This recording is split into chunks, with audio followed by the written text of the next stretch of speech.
Jesus Christ famously died for the sake of his followers, but his life was filled with even more suffering in the form of betrayal, massacres, and executions. The Bible doesn't have much to say about the relationship between Jesus and St. Joseph. In fact, Joseph doesn't have a single recorded line, probably because he died about a decade before Jesus began his ministry. Instead, the relationship is extrapolated from extra-biblical traditions, which stress Jesus' grief over losing his earthly father. The main source is the apocryphal text The Story of Joseph the Carpenter, which depicts a tender, loving relationship between Joseph and Jesus. As the 111-year-old Joseph lay sick and dying, Christ and the Virgin Mary prayed over him.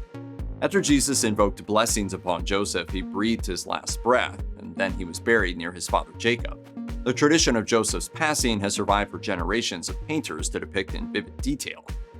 Jesus endured a serious family tragedy when the Judean king Herod Antipas executed John the Baptist. According to the Gospel of Matthew, Herod beheaded John to impress his former sister-in-law and present wife Herodias. The Jewish historian Josephus confirmed this biblical version in his writings. Neither Josephus nor the Bible describe Jesus' personal relationship with his cousin, although the Gospel of Luke does confirm that they were related through their mothers. But it doesn't say if they were particularly close or even really knew each other. In fact, the Gospel of John says that John didn't know Jesus when the latter appeared for baptism, which is their only recorded interaction. Greater than all of us, one whose sandals I am not worthy to carry. Despite their seemingly distant relationship, the Bible makes it clear that Jesus was deeply affected by John's death. As the Gospel of Matthew recounts, when Jesus heard of it, he withdrew in a boat to a deserted place by himself. But was Jesus upset mainly because he had lost a family member or because an important holy man had died?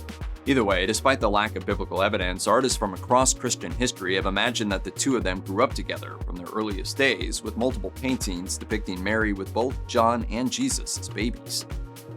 Jesus' opinion of the Roman government of Judea is difficult to parse from the Bible. Considering Pontius Pilate's reputation for brutality and anti-Jewish sentiments, one would expect Jesus to have denounced him. Instead, he tells his disciples, "Repay to Caesar what belongs to Caesar, and to God what belongs to God." The only mention of a massacre that might have affected Jesus personally appears in the Gospel of Luke. A group of Jews questioned him about Pilate's killing of a group of Galilean pilgrims. It's implied that they were massacred in the temple, Judaism's Holy of Holies, and the only place where the Mosaic law permitted sacrifices to take place. Jesus' reaction is quite muted in the text, with the massacre being secondary to a call for repentance. But if it indeed happened in the temple, a massacre at the hands of the pagan Romans would have been sacrilege, as the Temple of Jerusalem was God's house. Jesus made his attitude toward anything resembling sacrilege clear in the Gospel of John when he drove the money changers out of the temple. My house shall be a house of prayer, and you have turned it into a den of thieves! It's fair to say that Jesus was targeted from the day he was born, as King Herod of Judea tried to kill him as a baby. Later in his life, the Pharisees tried to stone him, the high priests arrested him, and Pontius Pilate crucified him. Jesus' frequent brushes with death have much to do with the political and religious intrigues of his day. King Herod was a Roman ally, as were the Sadducees, the Jewish elite whom Herod consulted with. The Gospel of Matthew implies that Herod and the Sadducees saw Jesus as a threat to their positions. If Jesus was king of the Jews, that meant that Herod wasn't. Furthermore, the Pharisees opposed Jesus' claims of divinity, which they considered to be blasphemy. As for the Romans, they're barely mentioned in the Bible until the Passion narrative. Pontius Pilate likely had little interest in Jesus, while historians like Josephus and Philo both noted that Pilate hated Jews and vice versa. As a pagan, Pilate had little reason to order Jesus' death on religious grounds.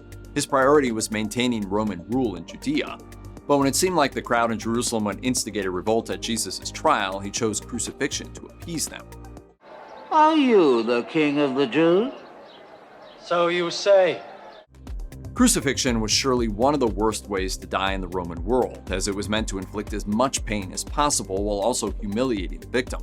Hanging them from the wrists or hands from the crossbeam compressed their bodies downward, preventing them from breathing properly.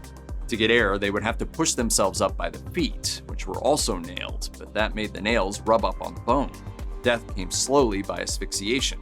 For Jesus, who had been brutally beaten before the ordeal, the pain was probably even worse from his wounds rubbing against the wood. This form of public execution was reserved for the lowest types of people, like slaves, criminals, and prisoners of war, whom the Romans wanted to make an example out of. The condemned could actually still survive for days, although merciful executioners might break their legs or kill them after just a few hours. In the Gospel of John, Roman soldiers break the thieves' legs so that they can be buried before the Sabbath. Jesus, however, is already dead, so he's spared that indignity. It is finished.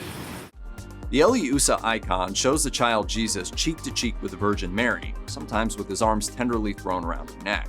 This style captures Mary's love for her only child, whom she saw die in agony. There are differences between the Gospels regarding Mary's presence at the crucifixion, though they're all pretty thin on details if they mention her at all. The Gospel of Mark says simply that she watched it from afar, while Matthew and Luke omit her completely. John, however, places her at the foot of the cross. Perhaps the details of her suffering are unnecessary, as any mother would have suffered horribly while seeing her son dying such a painful death. Despite the lack of biblical details, centuries of Christian art have portrayed her weeping in despair. While watching her son die was no doubt tragic, there's also a theological explanation behind it, as suffering is stressed as the source of new life. First-century Judaism was filled with religious and ethnic divisions that Jesus had to navigate throughout his ministry. Chief among his rivals were the Pharisees, one of several first-century Jewish factions primarily focused on living out Mosaic law. They viewed equality with God as blasphemy and an offense that was punishable by stoning. In the Gospel of John, chapter 8, Jesus uses the divine name of God, Yahweh, to describe himself. And in chapter 10 of the same Gospel, he claims to be one with God the Father. In both cases, the Pharisees responded by attempting to stone him. Despite these encounters, Jesus and the Pharisees weren't purely enemies. He respected them as teachers of the law and exhorted people to obey their teachings, while some Pharisees warned him about King Herod's plot to kill him. Ultimately, he simply held Pharisees to a higher standard and called out those who failed to live up to it. Your obsession with what is clean and unclean goes farther than God intended. As we said earlier, King Herod was after Jesus from right around when he was born. King Herod infamously ordered every male child under the age of 2 in and around Bethlehem killed in an effort to off a potential rival. While Herod carried out his massacre, the Holy Family fled to Egypt. According to Coptic tradition, they were generally well received, as they made their way through a handful of towns from the Nile Delta all the way to Cairo.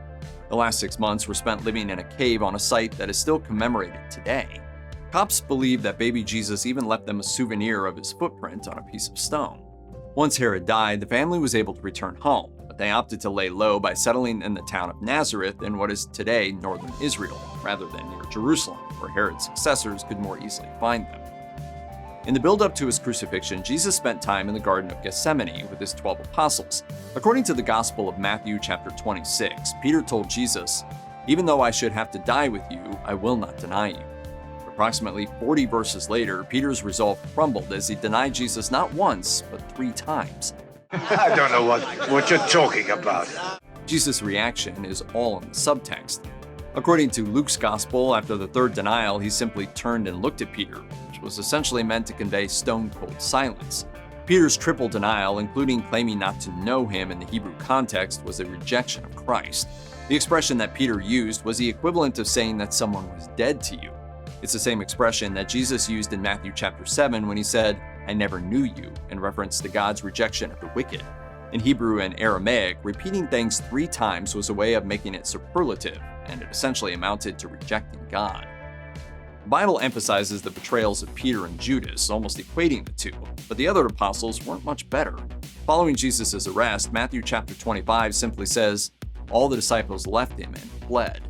According to Catholic tradition, when Jesus was condemned to die, only St. John the Evangelist actually bothered to show up at the crucifixion, comforting the Virgin Mary as she watched her son die. The rest were nowhere to be found despite their ostensible fidelity to Jesus. The Bible is silent on what exactly these disciples were doing. The crowd had attempted to arrest St. Peter alongside Jesus, after which the disciples fled, so the simplest explanation is that they were in hiding. There is a passage in John that specifically says they were in hiding. They may have also felt ashamed about showing their faces before the dying Jesus after the refusal to stand by him during his arrest. In a final twist, those who fled paid their dues by suffering later on.